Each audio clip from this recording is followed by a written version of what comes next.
અમીરગઢમાં થોડાક દિવસ અગાઉ એક યુવકને રેલવે પ્લેટફોર્મ ઉપર 3 ઈસમે ઢોર માર મારી મોબાઈલની લૂંટ ચલાવતા ગણતરીના કલાકોમાં જ બનાસકાંઠા પોલીસ દ્વારા લૂંટારોને પકડી પાડતા વેપારીઓ દ્વારા પોલીસની કામગીરીને બિરદાવી પોલીસ વડા સહિત પોલીસનું ભવ્ય સ્વાગત કરવામાં આવ્યું હતું। થોડા દિવસો પહેલા અમીરગઢ પોલીસ વિસ્તારમાં આવેલા જે પોલીસ જે રેલવે પોલીસ છે તેની હદની અંદર એક લૂંટનો બનાવ બનેલો હતો।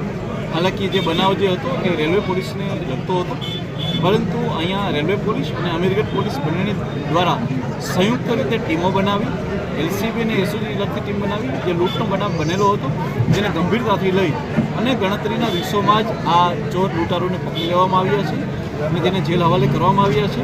આની અંદર ટેકનિકલ સર્વેલન્સની સાથે સાથે હ્યુમન ઇન્ટેલિજન્સનો એટલો જ ફાળો હતો, ગામ લોકો તરફથી ખૂબ સહયોગ મળ્યો, જેના કારણે થઈ અને અમે લોકો થોડાક જ દિવસોની અંદર આ લૂંટના બનાવને અમે લોકો ઉકેલી શકીએ છીએ। એ સિવાય અમીરગઢની અંદર જે ચોકી આવેલી છે તેમાં પણ વધારાનો સ્ટાફ મૂકવામાં આવ્યો છે અને સાથે સાથે પેટ્રોલિંગ વધે એના માટે જીઆરડીના એક્સ્ટ્રા સ્ટાફને મૂકી અને પોલીસ દ્વારા સંયુક્તપણે રેલવે પોલીસની સાથે મળીને આવા બીજા બનાવ ના બને તે માટેના તમામ પગલાઓ ભરવામાં આવ્યા છે।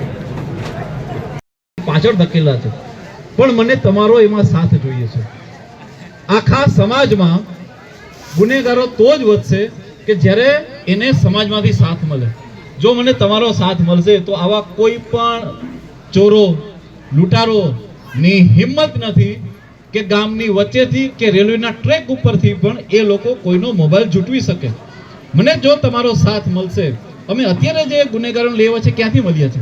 સીસીટીવી કેમેરા તો કોઈ હતા નહીં કે એ લોકોએ કોઈ મોબાઈલનો બી યુઝ નહોતો કર્યો, છતાં તમારા લોકોના સહયોગથી, તમારા લોકોના આશીર્વાદથી, હ્યુમન રિસોર્સથી અમે લોકોએ ધીરે ધીરે કડી ગોતતા ગયા અને એના પ્રતાપે અમે લોકો એ ચોર સુધી પહોંચી શક્યા છીએ।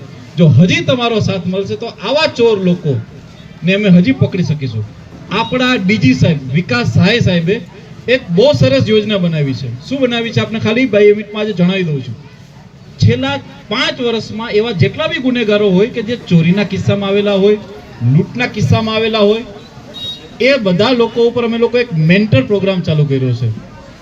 અમારી પોલીસ આવા તમામ 5 વર્ષના છેલ્લા ગુનેગારોને પોલીસ સ્ટેશન દર મહિને 2 થી 3 વખત બોલાવે છે। એ લોકો શું પ્રવૃત્તિ કરે છે, એની પાસે હાલમાં નોકરી છે કે નહીં, જો એને નોકરી ન હોય તો પોપટલાલ જેવા અગ્રણીઓને વાત કરી એમ લોકોને ક્યાંક નોકરી મળે, જેથી કરીને એનું જીવન નિર્વાહ ચાલે, તો ચોરીના રવાડે ના ચડે। અને આવા ચોર લોકો દ્વારા જો કોઈ નવો ચોર આવ્યો હોય કે નવો આ ધંધામાં કોઈ આવ્યો હોય તો એની પણ ઇન્ફોર્મેશન મળે અને અમે આવા ગુનાને રોકી શકીએ એના માટેની કાર્યવાહી કરી છે। તમને લાગશે કે સર ખરેખર આવું બને?